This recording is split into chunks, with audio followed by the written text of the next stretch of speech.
Welcome to my channel. Today நம்ம என்ன பார்க்க போகிறோம்னா பீனட் கார குழம்பு பார்க்க போகிறோம். அதாவது வேர்க்கடலை கார குழம்பு பார்க்க போகிறோம். அதுக்கு முன்னாடி நம்ம பைமோட் ஆப் பார்த்து பார்க்கலாம். This video sponsored by Bymode app.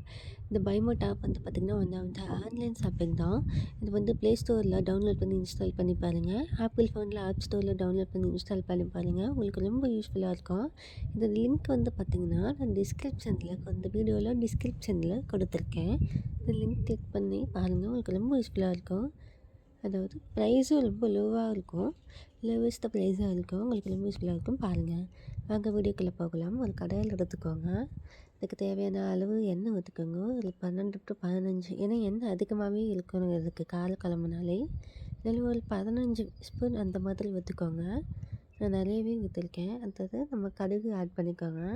1 table spoon கடுகு பொரிஞ்சு வந்ததுக்கப்புறம் வெந்தயம் ஆட் பண்ணிக்கலாம். 1 டேபிள் ஸ்பூன் வெந்தயம் ஆட் பண்ணியாச்சு. நெக்ஸ்ட் வந்து 1 டேபிள் ஸ்பூன் சீரகம் ஆட் பண்ணியாச்சு. நம்ம இப்போ வந்து பார்த்திங்கன்னா வரமிளகா ஒரு 5, பச்சை மிளகாய் 4 ஆட் பண்ணியாச்சு. அப்புறம் நல்லா வாசமாக இருக்கும், காரமாக இருக்கும். இப்போ வந்து பார்த்திங்கன்னா கருவேப்பிலை, ஒரு கொத்து கருவேப்பிலை. நான் ஒரு சின்ன சைஸில் வெங்காயம் 4 எடுத்துருக்கேன். மீடியம் சைஸ்னால் 2 வெங்காயம் எடுத்துக்கோங்க. நல்லா பொடியாக கட் பண்ணி எடுத்துக்கோங்க. நல்லா பொன்னிறமாக வர வரைக்கும் நல்லா வதக்கிக்கோங்க.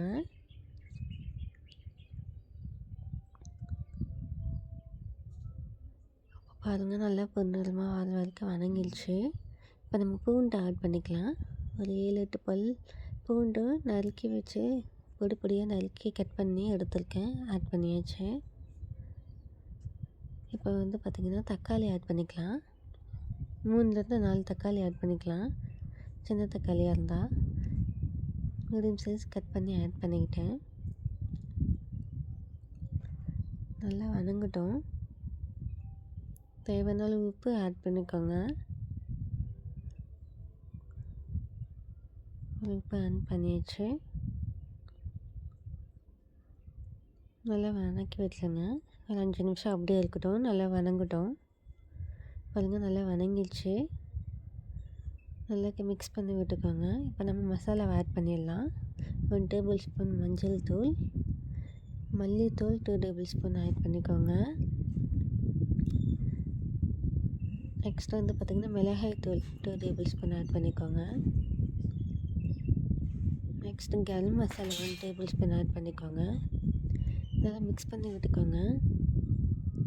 நல்லா மிக்ஸ் பண்ணி விட்டதுக்கப்புறம் பச்சை வேர்க்கடலை இருக்கு இல்லையா, அது வந்து வறுத்து எடுத்து வச்சுருக்கேன். அது இப்போ நம்ம ஆட் பண்ணிக்கலாம். ஆட் பண்ணியாச்சு. வறுத்து எடுத்து வச்சது ஆட் பண்ணியாச்சு. நல்லா மிக்ஸ் பண்ணி விட்டுக்கோங்க. மசாலாலாம் இருக்கணும், அதனால் நல்லா மிக்ஸ் பண்ணி விட்டுக்கோங்க. நல்லா உப்பு தேவையான அளவு உப்பு ஆட் பண்ணிக்கோங்க.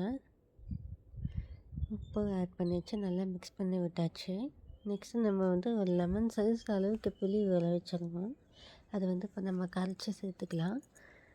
புளி தண்ணி ஆட் பண்ணியாச்சு. கரைச்சி சேர்த்ததுக்கப்புறம் தேவையான அளவு தண்ணி ஊற்றிக்கோங்க. தேவையான அளவு உப்பு ஆட் பண்ணிக்கோங்க லைட்டாக. நல்லா மிக்ஸ் பண்ணிக்கோங்க.